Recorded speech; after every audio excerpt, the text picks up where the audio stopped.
কত মানুষ প্রতারণার শিকার হয়। ভালো মানুষের মুখোশ পরে ঘুরে বেড়ায় এবং ভালো মানুষকে ঠকিয়ে টাকা পয়সা নিয়ে বেরিয়ে যায়। যেমন পুরুষ মানুষ আছে তেমনি মহিলা মানুষ আছে।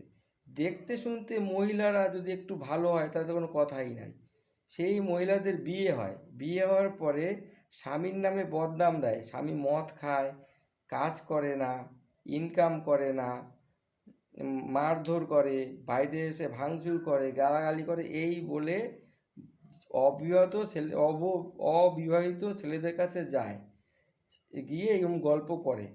আর কোনো অবিবাহিত ছেলে সেটা বিশ্বাস করে ফেলে এবং তারপরে তার সাথে ভালোবাসার ছলচাতুরি করে নিয়ে তারপরে সেই ছেলেটার কাছ থেকে লাখ লাখ টাকা হাতিয়ে নিয়ে বেরিয়ে পড়ে।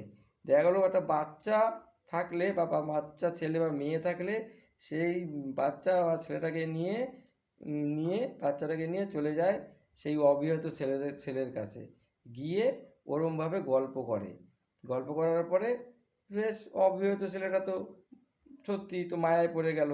হ্যাঁ, এরকম হয়েছে, মাতাল, মারধর করে, ঠিক আছে আমি দেখছি ব্যাপারটা। ভালোবাসা শুরু হয়ে গেল এবং তাকে দেখে গলেও পড়লো অবিবাহিত ছেলেটা। সত্যি আমি বলছি, এই ধরনের প্রতারক মহিলারা ঘুরে বেড়ায়।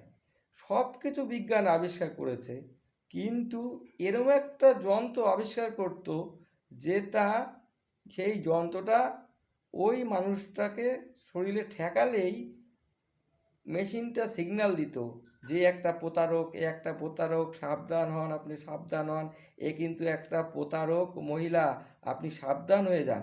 তাহলে মানুষের কিন্তু উপকার হতো। তাহলে মানুষ কিন্তু অবিবাহিত ছেলেগুলো বা মানুষগুলো, সাধারণ মানুষগুলো, সরলসিধা মানুষগুলো এইভাবে প্রতারকের কাছে ঠকে যেত না, প্রতারিত তারা হতো না। তারা